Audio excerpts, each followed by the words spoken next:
LPD 1041. Signalton assistance. Inside the Squad, presented by the Lafayette Police Department. To serve and protect is not just a motto, it's our mission. Sending another unit. Step it up. Welcome back to Inside the Squad, episode 3. Bienvenidos a Lafayette. Bienvenidos Lafayette. All right, so here we are with episode 3, season 4, and we are celebrating Hispanic Heritage Month, right? So September 15th to October 15th is Hispanic Heritage Month, and I'm gonna let Isidro here kind of introduce himself. We have a special bond. And we do. We have a little special bond. We got hired on together. Yeah. I've known Isidro my entire career with LPD, and today we are here at Nom Nom Tacos. So we want to thank them for hosting us because everybody knows I like to be on the road for our podcast. So we're here at Nom Nom Tacos with Isidro. I'm gonna let Isidro take it away. Hello, my name is Isidro Medrano. I also go by Javi. Like Sean was saying, we got hired together. We're going on 10 years almost? Almost 10 years, yeah. Almost 10 years. Yeah.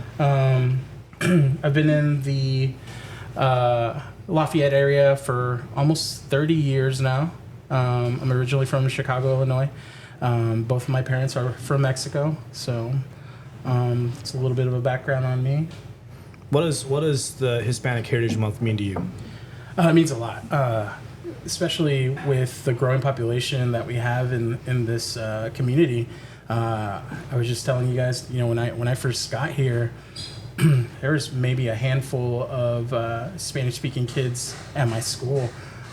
So I definitely learned English the hard way. When I got here, I only knew Spanish, so it was rough. But definitely in the last decade, I've seen huge changes in the community and definitely growing. So just seeing, and not just Mexican descent. We got people from South America everywhere, just coming to Lafayette and growing this community. So it means a lot. So kind of rolling right in, you were referring to communities and being here in Lafayette.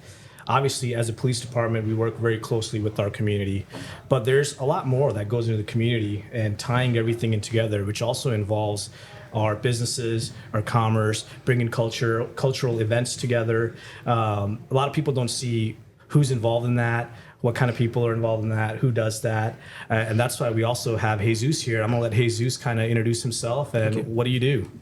Yeah, thank you guys for having me. This is a real privilege and honor to be here. So my role within Greater Lafayette Commerce, as Sean said, my name is Jesus Correa, but my role in Greater Lafayette Commerce is the Latino Business Liaison. It's a real mouthful. I really kind of want them to maybe shorten that in the future. But in essence, what my role is to create events, provide resources, networking opportunities, and integration into Greater Lafayette Commerce for the Latino business community here in the Greater Lafayette region and area. We have a very, Officer Javi said, we have a very big population of Hispanic Hispanic Americans and just Hispanic or Latinos in general here in Lafayette, and they're very entrepreneurial. So we have over 125 to 150 Latino businesses here, and I only see that number continuing to grow. And Greater Lafayette Commerce saw that as an opportunity to want to connect with them and make sure that they're also involved and have that representation within the business community. So it's a little bit about what I do. So what is Hispanic Heritage Month to you, and what the Greater Lafayette going to do during that time, or can you tell us what some of the events that people can be looking forward to? Absolutely. The Hispanic Heritage Month, I feel like, has changed a lot for what it means to me in the last year and a half since I've been in my role. This role has really given me the opportunity to tie back with my Hispanic and Mexican roots. I feel like, when you grow up here and, you're primarily speaking English in high school or, in whatever school you go to, and you maybe are trying to fit into a mold that you're not necessarily going to fit into all the time. I've heard a good saying that people always say, you're too Hispanic for your, for your non-Hispanic friends, but you're too non-Hispanic for your Hispanic friends. So you kind of fit in that weird spot. But this role has really given me an opportunity to kind of connect with those roots again, and not forget where that the Hispanic culture and heritage is always going to be something that's within me. So it means a lot to me now more than maybe it did maybe a year or two ago, because I know how important it is for me not to forget those roots, because it's something that's always going to be a big part of myself. But as far as what's available to do here in Lafayette, it's actually, I might miss some things, so if I do, forgive me, but we'll have in September, and it's a little bit before the actual Hispanic Heritage Month, we'll have the Mexico Corazon event, which is a fantastic event that's always supported really great by the LPD as well. We bring in a group of, really great dancers and singers from Mexico. They come all the way up here from Mexico, and they do a traditional dance and from all different parts of Mexico, and that's on September 6th. It's a Friday. I think it'll be from 5 to 8 o'clock. Free to the public, so feel free to come down, pack the Long Center. That's an awesome event that we always do. They go to Chicago, Nashville, New York, and for some reason Lafayette, which is awesome, right? Hey, we're fortunate that they come here because it's exactly. Yeah. And then in the following Friday, or I think the following Saturday, we'll have the Latino Center for Wellness Education Latino Festival, which is at Columbian Park. That's another great place to go and see what kind of resources are out there for the Latino community and kind of businesses that are out there supporting them as well. Those are the two that I can think of off the top of my head. I know there's a 5K that someone mentioned to me the other day that they're putting together. And then there's just I'm sure there's a lot of other things that I'm forgetting, but those are the two big ones I can think of right now. Yeah, There's a lot that's going on. awesome. Is there a location, like a website people can go to for more information? For the Latino Festival, I would go to the lcwe.com or to their Facebook page. I know that they're pretty active on there. And then the Mexico Corazon, either follow me, because I'm actually helping putting that together as well on Facebook, or I think they have a Facebook page as well that they're trying to be more active on as well. Cool. So kind of going back in, the Hispanic Heritage Month, it's important to both of you, obviously, because you're not only celebrating your roots, but you're also celebrating all the achievements that you've been able to be successful in right here in the city of Lafayette, and other things that you've done throughout your life, experiencing different things. At the end of the day, the United States is still the best country to live in, because we're all Americans, but we can still freely come here and celebrate our culture and our roots that take us back home, right? And that says a lot for our community, because we not only support it, but we have the entire month to kind of celebrate Hispanic Heritage Month. And I kind of want to get into with Medrano a little bit of how he got into police work, and what can you tell to the younger generation to kind of increase our diversity at the department? Well, I asked you guys how much time we had for this, but I'm going to try to shorten it up, but the details I'm going to include are important. So growing up, grew up here in Lafayette since I was about 8 years old.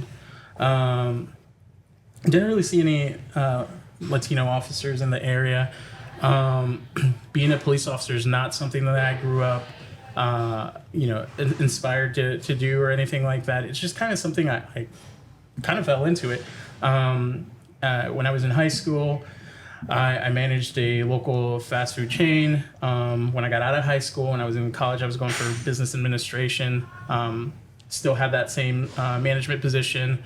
It was kind of ironic how everything happened. One of my dad's neighbors actually worked for community corrections here in Tippecanoe County.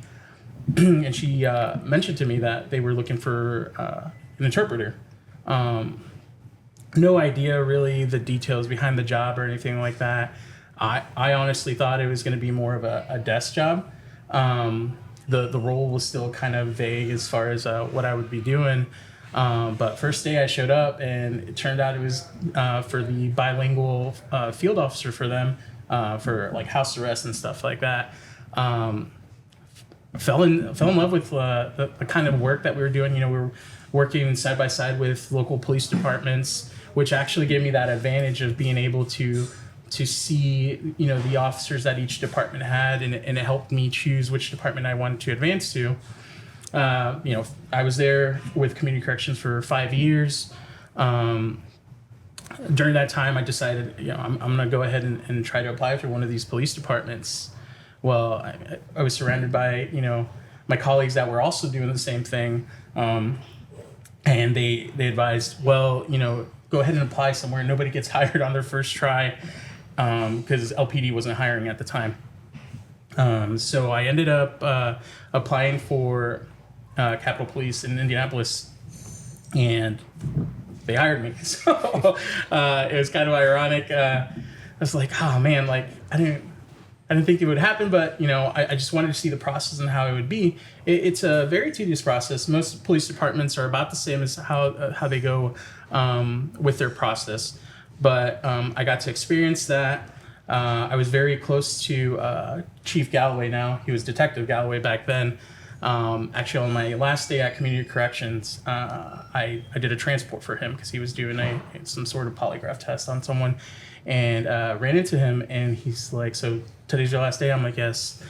And he's like, well, whenever you're ready to come home, go ahead and give us a call. I'm like, yes, sir. And I went on, finished the police academy, ILEA in Plainfield, and finished the in-house program with Capitol Police. And one day I actually got a phone call from Galloway, and he's like, are you ready to come home? I'm like, yes, sir. Wanted my application the next day, had it on his desk, and the rest is kind of history. But yeah, I mean, opportunities like that just open up randomly. I mean, it wasn't something that I was expecting, but I love this job. I love the people I work with. I've grown so much with everybody that I work with, and the bonds, I mean, are unforgettable that you build with your coworkers during this job, and the people you get to help. I mean, it's amazing. I remember looking into this career and being like, if I could just make a difference in one person in the 20-year career that I have, I think that's a successful career. But it is amazing how many lives you get to touch and help. I know when people think of police, they just think of traffic stops, the usual car chases, stuff like that. But it's so much more into depth. I mean, we handle investigations. The one I have a soft spot for is crimes against children. The true innocence of our society, and being able to help a child in need is tremendous work. And I forgot to mention it, but I also help Hartford House, who helps us with interviews with children that have had crimes committed against them. I interpret for them as well. So I think I'm the only police officer that's eligible to do that in not just this county, but in the area. So very grateful. Which is kind of crazy, because we have a pretty good Hispanic community. Oh man, it is growing. It is so insanely we growing. can't say that there's other people out there that don't have that same potential. Absolutely. They just gotta come out and kind of put in the work, and they can do exactly what you're doing. You gotta put yourself out there, and that's honestly what I'm hoping this podcast helps with, is finding that first generation of people that with their parents that immigrated to this country. They bring so much value to this police department because they've lived through things that people that just grew up in one area aren't exposed to. Right. Like he was mentioning, you're kind of stuck in that mold where you don't really fit in with either where you came from or where you're at. You're just kind of like out on your own, but it kind of also gives you that perspective of like, oh man, look at the range of different lifestyles that I get to witness. So that first generation is definitely important. And, I really do challenge people that are in those spots, younger people that are looking at starting a career in something to look at police work. It's very rewarding. The stories I have, I mean, it's amazing. It's amazing work. I mean, you've seen it, Sean, too. Yeah, I mean, you can't say there's any other job that's as rewarding as this, honestly. Yeah. We're the first ones to arrive on someone's worst day. Yeah. And to be able to go to a house where they're having some kind of traumatic event and be a positive influence and help them in some way is extremely rewarding. How does that work when you're dealing with the Hispanic community and they see you arrive? It's a 50-50 shot. Just how you were saying. It's got to be somewhat of a comforting level, It though, right? is. I recently was working a crash where an individual only spoke Spanish. No one on scene spoke Spanish, so they called for me. I get there as fast as I can. and I could just tell, she was already in shock from it was a pretty good accident. She was just in shock from everybody trying to talk to her, but she can't speak to them. And just having me there, I could feel it was easing her mind a little bit, that I was able to communicate to her what they were saying to her and what she was trying to tell them. And that's another thing that I always think of working this job is, what if that would have been my mother? Right. My mom, very sweet lady, very traditional, from Mexico. Her English is getting a lot better, but still, she's still kind of hesitant and shy about it. But in a traumatic situation like that, I want somebody like me that's able to be there and help my mom through that situation if I can't. So that's another aspect that I think having someone that knows where she came from or is familiar to the area where she came from and being able to speak the language is very important. And I think it's something that, unfortunately, we don't have much in Lafayette, and not just with the police department, but with, the hospitals or, I guess, fire as well. There's very few that are bilingual. And I think that first generation just, I challenge them to step up and look at jobs like that. Yeah, and when we kind of tie in Jesus to all this, in Lafayette, you're kind of with the Greater Lafayette Commerce, right? So you're working with the development of the city. How are you seeing the growth of the Hispanic community right here in Lafayette? Even just in the 1 year that I've been in my role, if I see new businesses popping up every other day. Whether it's businesses that I know about or people that are just telling me that their friends are opening up a business or thinking about opening up a business, it's just happening every day. And I actually did a presentation not too long ago, and it's a statistic that keeps kind of popping up in my head. That was Latinos are 30% more likely to start a business than non-Latinos, which, as the population continues to grow, not only here in Lafayette but all over the world, that just means that representation is definitely needed, and it's just going to continue to just like I said, it not only here in Lafayette but just all over the world. It's just going to continue to explode.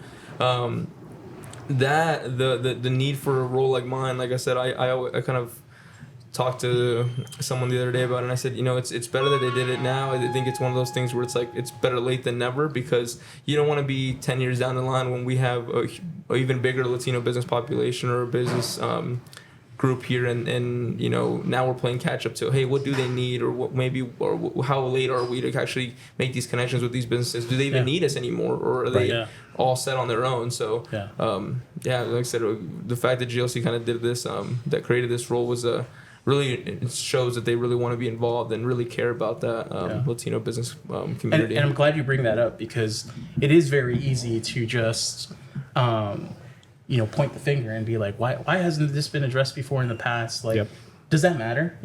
I remember when I first got hired, I asked how many, bilingual officers or Hispanic officers we had on the force, and they're like, including you, 1. I'm like, okay. And then he went on telling me that I'm the third in LPD history, first of Mexican descent. Yes, I'm proud of that, but at the same time, I want to be a part of the solution as well. Yeah. I want to make sure that I'm helping other, Hispanic, men and women out there that want to join the police force, but they gotta put that first step too and show the interest. So it's definitely something we need. So. I have a fun fact about that. The first Hispanic officer was actually hired in the early 80s. That's crazy. That's crazy for a police department that's, over 100 years old? Yeah. The Mexican population has been here, or the Hispanic population has been here for ages, and we just need people to step up and where have that Where are we representation. at now with how many translators do we have for Spanish? We have 7 officers who get paid specialty pay for being fluent Spanish. Yeah. And I want to also talk about that. LPD does pay specialty pay if you know Spanish. We are actively recruiting. Because that plays a big role. I mean, when we started, you were the only one. Yeah. So now we're about 10 years in, and we are now at 7. It's beautiful. Including Medrano. Yeah. So it takes some work off of you. Get called, because you used to get called at 3 o'clock in the morning, right? Yeah, all the time. Hey, Medrano, we need a translator. Do you still get called in? Oh, absolutely. I just got called two days ago. and it's not just with our police department. Like, we're helping surrounding police departments as well. You know, if county or West Side has somebody on a traffic stop or they're doing an investigation and they need a translator immediately, you know, they're calling for us, you know, to go help them. And and I mean, it's a huge thing. I mean, I've helped, you know, Delphi Police. I've helped West Lafayette County. I mean, Purdue, all our surrounding agencies. I mean, that's huge. Or state police. I've helped state police before. So the need is shown. We just need people to step up. And, you know, the one thing I do commend LPD for, though, you know, we have had more applicants that are bilingual show up, but, you know, they run into some of our tests and they can't pass them. But, you know, to those people, I tell them right now, you know, try again. You got to keep trying. Yeah. You know, I know guys on our police department that have tried for years to apply and finally got hired, and now they're a great asset to us. But just because you didn't get hired the first time, keep trying. Keep putting your application in. If this is something that you're really going to be passionate about, because that our career, that you need to have passion for this. We don't do this for the money. It's for, you know, helping people and being a resource to those that need help. So yeah, it's a fight every day, but we're all still here because we want to be here. Yeah, absolutely. Yeah, absolutely. And to find those right people, we go through a lot of work to find those right people. So we really want to influence the younger generation to really come out and check us out and see what it's all about, because I think there's a lot of potential right here in Lafayette. The Hispanic community is really, really good. It's growing. Yeah. So I actually have 2 in my Citizens Academy right now that are interested in becoming police officers. And it was really nice to see them, and they're going to be doing ride-alongs. And what I can say about having a Spanish-speaking specialty translator on the patrol division, when I was a shift commander on Blue Nights, I'm going to give a shout-out to Eddie Rodriguez, Officer Rodriguez. Eddie. Yep, good old Eddie.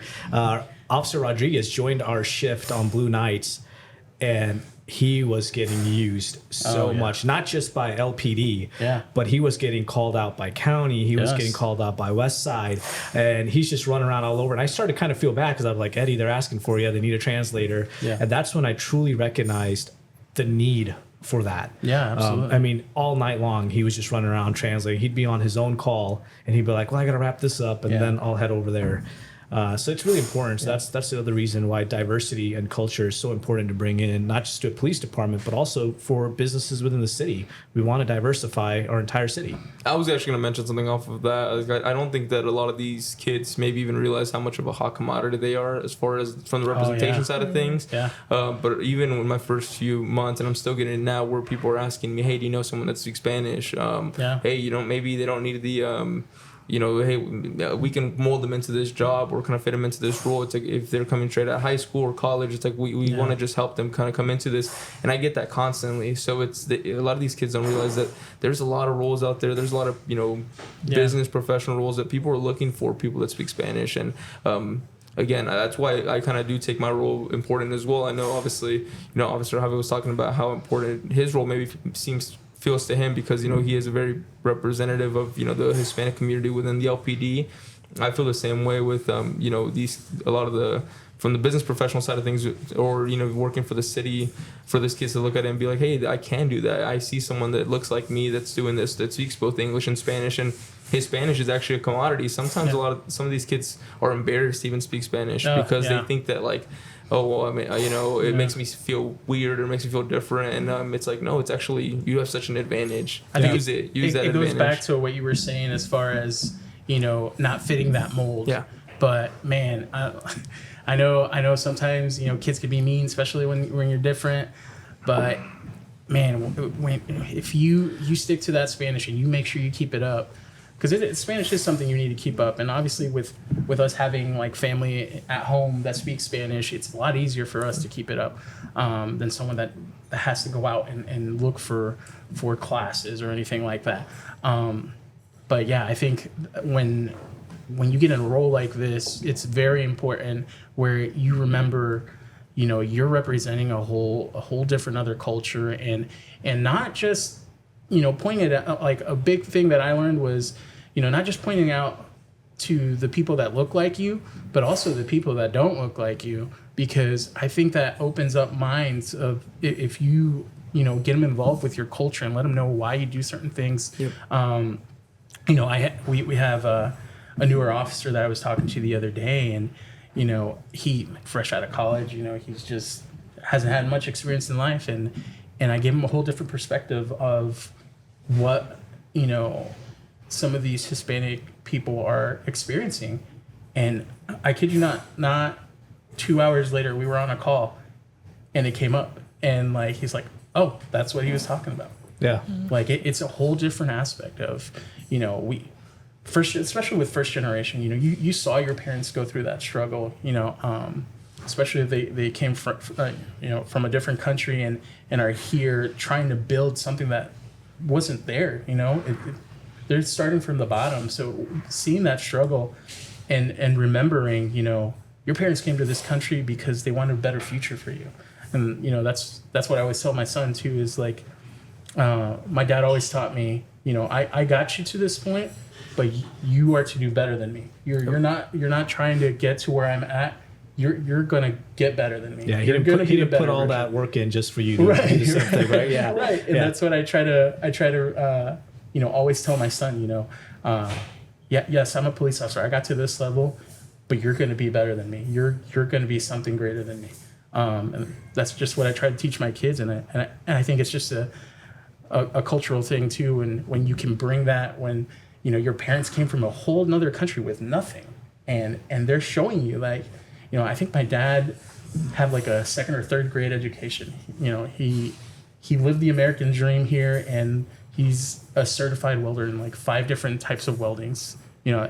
It's blue collar labor work, but I'm so proud of my dad for all the accomplishments he's done with the very little backing or background that he had for that kind of stuff. Like that's huge. Yeah. My mother, she's a labor worker as well. Works harder than most guys that I know. Like that's insane. Like very proud of my culture, very proud of where I come from, and I think if we can just get that first generation of people that really understand those points of views, I mean, they would be great police officers for our departments. Can I mention something off of that as Yeah, well? go ahead. So, you speaking on the representation, just and seeing how hard people work to get to where they're at, like Yeah. you said, your dad and your mom, this role has really opened my eyes to that exact thing with talking to these business owners who have been in business in Lafayette for 20, 15 years.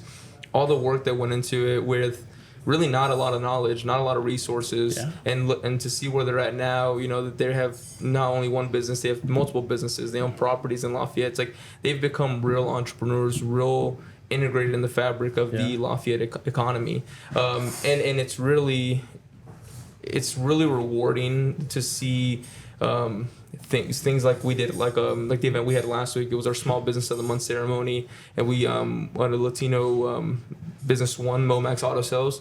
I'll give them a shout out as well, because it was fantastic. The turnout was great, and you could really just see how much it meant to them to get the representation from somebody or from an organization for all the hard work that they've done. Right, it takes a lot of courage to start their own business, and then not only start it but take the risks to maybe expand and grow.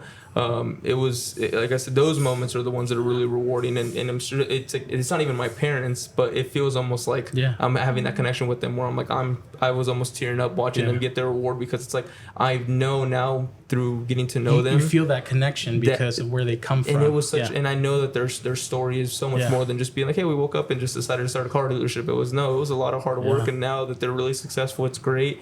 But that representation is that stuff that matters, and that's why I think that the role that that I'm doing here with GLC is has been so it's been so rewarding to see them do their annual celebrations. We did a 25-year ribbon cutting for someone, and again, a year or two ago, then maybe they wouldn't have been able to do that, right? Where they would have done it on their own, but maybe not had the representation of like someone like the mayor or someone like a city official go there and thank them or be congratulate them on the 25 years. It's like it's really rewarding.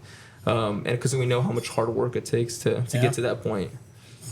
Yeah, our parents didn't leave their homes to come here and sit around. They came here to take chances. Oh, yeah. Would you imagine that? Just going to a country where you don't even speak the language. Exactly. So that's why they expect, the first generation to do better. They came here, they took chances, and they were successful with it. And it wasn't easy, right? A lot of people always say, "Oh, that's old money," or "Oh, that is inheritance," right? No, these people came here and they literally risked it all. And it requires not just the community get together to help them, but the whole family. It's not just one person doing it. So. This is probably a good spot to mention that I'm parents not- came from farther than our parents. This is probably the point for all our readers to mention that I am not Hispanic. He's not. So, but I come from the Indian roots, right? So You're my still parents, first generation? I'm first generation. My Yes. parents did the same thing. They moved to the United States back in the 70s, and they took a lot of chances, a lot of risks, and here we are today. So I think it's really important for us to motivate that first generation and bring in some diversity, some culture, not just to the police department, but to businesses, to the city, because it only helps develop us better, right? Understanding different cultures, different diversifying that, it only helps everybody. This is growing so much. I mean, it's crazy. Just thinking back to when I first got here, and how some of the businesses have moved. Like, when Walmart was back, over by like Creasy and South Street, and now it's got its own little plaza area, and just watching 26 develop, and how many businesses like all around have just gotten into this area. It's And crazy. Jesus, your whole goal is to continue that development in Lafayette, right? That's your entire purpose of your position. It's to continue it, to grow alongside them. We want to see these businesses. We have a lot of the rooms at our office that are sponsored by certain businesses, and we had some Latino businesses come to the office for a meeting, and they were like, our name's gonna be up there in the future. We're gonna sponsor one of these meeting rooms. So it's like, we want to see them continue That's to grow awesome. and strive. It's like. And I really do think we'll get there. Like I'm whether it's me that's doing it in 10 years from now, or it's someone else. Hopefully, someone that's maybe listening to this podcast. Someone's kids that's listening to this podcast that carries on the role, and we're dealing with these companies that are only going to get bigger and bigger. But 100%. I feel so old now when I talk about that. When you say the 26th Street's growing, because I remember when I moved out by South Street, it was really nothing, and now it's just hotels everywhere, businesses everywhere. And like you said, it's only going to just continue to explode. I don't want to tell you about how when I was started driving to McCutcheon, VMP was gravel, and I think the only stop sign that there was at 18th and VMP. There was no lights, just gravel. And now Veterans is like a 4-lane interstate with people constantly speeding down that road. Slow down, please. Slow down. Yeah, if you're on Veterans, slow down, please. But no, the growth in this city, and especially with the Hispanic businesses. I mean, I remember being a kid, and my parents taking us to these little stores that had like Mexican candy and stuff. Like, so you always look forward to going to these little shops, but they were like tiny. And now you got businesses like La Tapatia. It's huge. It's a whole supermarket. These restaurants. Oh, the restaurants. I'm a taco. I guess. What would you call it? Yeah, I love tacos. Yeah. So. I think everybody loves taco. That's what we call it, Taco Tuesdays. The restaurants in the area, the options that you have now, it's crazy. It's a lot. Yeah. Wasn't really much back when I first got here. So seeing all these people, with great success, it's awesome. I love it. But we definitely need more people to step up, I think, and that first generation is the perfect window to really flourish in this area. So to kind of like wrap things up a little bit, I want to ask one last question, and we'll kind of start with Jesus. Good. What is one advice that you would give to the first generation, the young generation that's looking into getting into, whether it's the workforce, being an entrepreneur, or bringing some diversity and culture to a police department like Lafayette Police? That's a good question. I'm probably going to answer very broad, but I would definitely say would be explore your options. Even if it's something that you're thinking about doing, and it's something that's calling your name, don't feel like it's you're not fit for that role, right? Because this is the whole point of doing this podcast, is to show you that you do have a spot in these roles, and that you may not see that there's other people like you in them until you actually go there. I would have never maybe applied at Greater Lafayette Commerce if it wasn't presented to me, it was just a really whirlwind of a story and how the role was actually presented to me. But even with my background, I would have been like, oh, there's no way I could work there, right? Like, I don't maybe have the formal education to do it, or I don't, maybe know as many people in the community as I should. But if you go out there and just you ask, or you reach out to people like Officer, Medrano here, or to myself, it's like I think it's always great to expand that network and not feel like you don't belong in those places. So maybe that's where I would start. Is just know that you do have a spot in really anywhere, and you're a commodity. Like in reality, actually, you're a commodity. People actually want you. Absolutely. Do not sell yourself short. Awesome. Medrano, what would you tell the first generation, the youngsters in our community, to become an officer? To become an officer, if you're thinking about taking a career on, and where you want to help people. LPD is definitely the spot for you. We just run so many different types of calls. You can't just really go off social media or news outlets on what we do. Like, there's so much more that we do behind the scenes. I have so many stories of, my coworkers, the amazing work they do, just working side by side with them and the heroic things they do sometimes. I mean, it is very, very intense of a job sometimes, and we're there for each other. But for somebody that's first generation, whether it's Latino or of Indian descent or wherever you come from, just be yourself. I mean, we're not looking for the perfect person. We're just looking for somebody to be themselves and bring their background. Being diverse in culture, it's so important because you bring a whole different other angle of how you grew up, and especially I can speak on behalf of like the Latino community here in Lafayette. A lot of them came how we came. It was, my parents trying to make a better future for me and my brother, and try find good work and a decent house to live in. Your parents didn't just come here so they could just hang out and not worry about you. Like, you don't waste their hard work of leaving their home country. Apply yourself to something, whether it's police work or whatnot, but apply yourself. Don't let that work go to waste. And be yourself, and don't be afraid of bringing your culture with you, because it's very important for everybody else to understand your background. So that's what I recommend. Absolutely. I think for my advice personally would be stay focused, be proud of who you are, be proud of your heritage, and really bring that to a different environment. Bring that to the police department. We want you. We want to learn about your culture. We want to help other people learn about your culture. We want you to promote it and keep that moving forward. I mean, those are your roots. And if you don't stay to your roots, then eventually, 50 years, 100 years from today, that might die off. So it's our job as the young generation to keep that going and bring that to your communities and educate everybody else. And we want you at LPD. What do you got, MK? And if you are curious about police work, follow us on social media.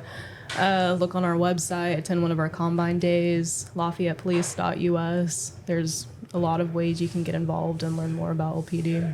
Yep. And if you have questions directly for me, you're more than welcome to call our dispatch. They'll put you through to my voicemail. I'll return the call. If you have specific questions about certain things, and I'm more than happy to.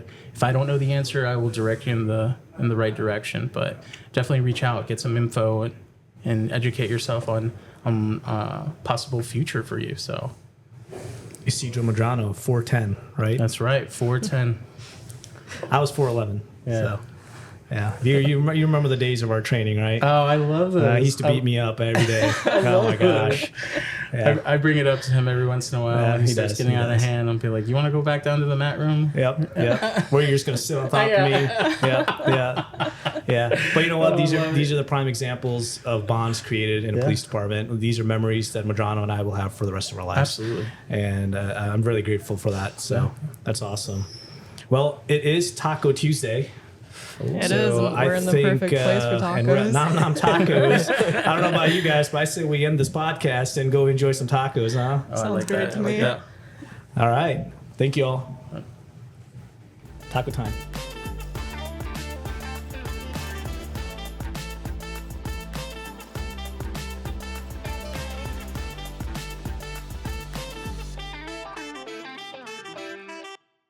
Hey, Greater Lafayette. This is Chad Crockover. I'm the CEO of Big Brothers Big Sisters of Greater Lafayette. Just here to talk a little bit about what we do. We match kids with volunteers in the area. These volunteers are kind of role models and mentors for these kids in the community. Right now, we have 46 kids waiting to be matched. We have 14 volunteers, or bigs as we call them, waiting to be matched with them. And the average little, or these kids wait up to 5 months to be matched. So we need your help. We need people to volunteer. It's really only an hour a week to change a kid's life. That's an hour. I mean, it's like lunch break. We know that mental health is also a huge area of concern in our community, and we know that our littles have a stronger sense of belonging because of being matched. We know that our littles feel like they're doing better because they've been matched. We know that our littles feel better about themselves due to their relationship with their big. And also, our littles feel more confident they're going to be able to achieve their goals. And so, again, we're saying that we're asking for the community, for Greater Lafayette, Tippecanoe County, reach out to us at Big Brothers Big Sisters of Greater Lafayette to be a volunteer, to be a mentor, to truly change someone's life. Thanks for your time.